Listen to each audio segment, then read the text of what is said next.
Viewers and subscribers, this is still BVI Channel 1. You're welcome back again. On this platform, we tell you undiluted and uncompromising truth. Talewamba for the governor of Anambra State. You have categorically stated that every Monday, people must go to trade. The demolition that is happening in main market today, traders are asking, would there be trade or market opened for all markets in and around main market from tomorrow? Because the demolition, not just devastating, but the robbers, when would it be cleared? Before main market 1 month because shop did not remember. I want to get access to helicopter so it's going to take time. You could make sense. I want to until this debris need up completely. What how do you assess? Or do you safe, sir? It's not even safe for people to come and trade like this. It's not safe. Get water or draw safe.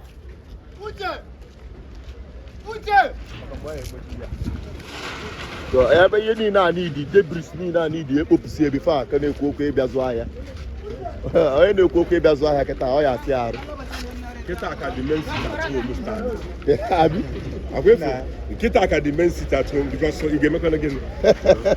Now Soludo has empowered people to sit at home. Now continue sit at home. Come again. The only thing you didn't have no million malora. All consolation. And the man can't go to put no in the money. It's mainly better. Good to have involved. Good. The man, the man, I know my match at night pack in Gungu.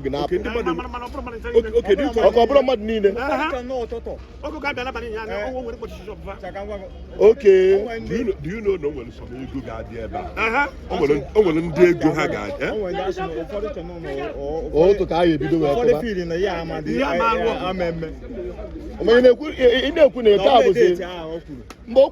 I'm first.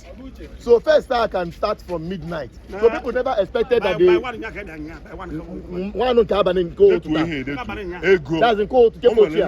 I'm going to be safe for her. I couldn't be safe for her. But where are they? They didn't come out. They didn't even miles up that. Okay, like more on women who can know. When the information. So I have one of the problems in the Bible. I will go in Naira Account. Why are you delaying? Even till yesterday, sir. Because at least he saved go to your goods, save all your money. What happens? You could the loss. What I go, but my even was a problem, but no. Going media approved in the first instance. Because can't you go to Upper White House? White House. No White House there, but all the White House can appear. No White House can appear. Or White House with that. But White House is so neat. I'm on White House. You can't happen. Also, in a new market ever. Yeah, the original Roman market. Yes. But the side I know. Where's Square? What about Johnson Street? I know. You master plan.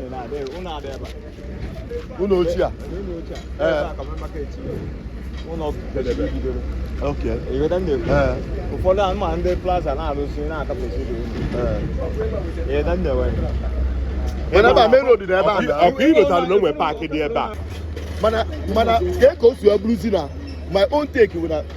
The report on now, no, we know the other. I can't do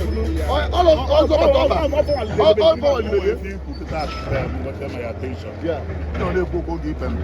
Yeah, that's bad. Yeah. You want me to record the one? Yeah, why not? Yeah, I do go now. What I go? Yeah, I can say that you go. Yeah, go. Why we are very small, everybody know park. I need motor, I need motor, but our parents need motor, but park. Everybody have to go to see, I go to see, I buy motor to go live for. What I go? Despite the fact that you only paying some people, but then when price for good governance. What I go? And I knew Soludo na Abata. Oku that na main market, not yet restore his master plan. Even the government that brought him in was against it because they were part of it to build these illegal structures. our people, I know cookie, the mind that the vendors may appreciate. What I go, but law and order. Over the whole orderliness, governance. What I do? Despite the fact that the amendment matter affect truly, but the truth of the matter is that or something that is time has come. That is the truth. Have to To Soludo. Now, what do you say about this new phase of main market furniture? At the end of the day, my own but I will not say the modernize here. Yeah, the modernize, but it's going to cost a lot. We get result of you closing down this market for like 6 months. I went there with my team. The other side of it can be old model. The new model, if you know a modern market. What I go? So about the store main market, improve on it, modernize the okay, help traders not here. More beyond each here. I'm not a trader, but I hardly come to main market to buy things because all I tell you to access main market. And sometimes public transport now be about. If I and the yard what I go? So the truth of the matter is that now, no matter how bad or how painful it looks like, and we price for good governance, and that is what is happening. That's my own take. What I do?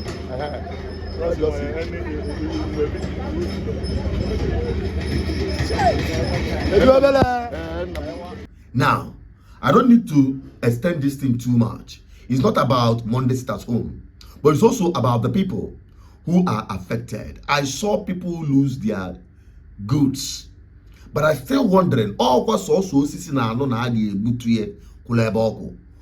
gave some people the belief that it will not happen? Even as at yesterday, they are being warned, they are being advised, everybody pack your goods and go. But some people still left it there. I heard some people went on travel, went to do their market travel, China and the rest of them. Some of their goods are destroyed. But then in the own family, on the own name a job. Why is it that some people cannot heed to simple instruction? If you claim, I heard that someone went and got court injunction to keep an illegal structure, which we all know it is illegal structure, constructed by those who were in power, and the person that they are pointing at is Muni Obiano. Is Muni Obiano, after all, is he part of the government? How is it possible that she was able to influence such? I know Muni Obiano. Is Muni Obiano holding any official office? Was he elected in any position? The answer is no. That is the kind of impunity, and I think Soludo must address it. Now, come to think of Monday at home. From what the people are saying, they are saying back. In fact, this one last card and check up. People are even trying to come out on Monday at home, and it is still the same people that are usually out. All of our can be destroyed. This thing today. Then the rest of other people, apart from the debris, they are saying, "What to your tent, O Israel?" But the truth of the matter is that there is pain, there is sacrifice, there is price for good governance. Okay, but anytime our people hear about such, stop bribing anybody in government telling you that they are going to do it this way, they are going to do it that way, government will no longer come, and the rest of them, they are sort. Don't listen to them. Please. And I just want our people to know that it's not everything you try to buy your way through. You know that thing is wrong. Some people will go and construct something on top of drainage. Why not that? They made the wrong thing. Well, one day, government could change hand, and they could change hand for you. It will not remain forever. And that is it. I'm just so disappointed, so disheartened to see the level. And excavate people's properties, people's goods, and all that. I saw it myself. Anyway, I just hope. Let it not. I know people are saying, Soludo said he's going to reconstruct this and reconstruct that. From what I'm seeing, Soludo Banekwe Bafo, this thing that he's doing will affect the entire market. This thing that he's doing may affect the entire market. because the way I'm looking at this thing, ọkwa otu aka nwe si wee ji ije kote ụtaba ba n'ime afia. Now so monkey won't go buy snuff, take style, enter inside the market.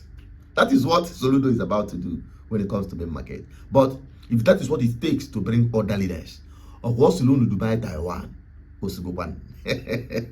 Can't hear me in Dubai, catch him in the main market, and people are crying. But let the right thing be done the right way. My name is Asuchina Peters, your advocate for good governance. Let me have your opinion on this. I'm signing out. Bye-bye for now.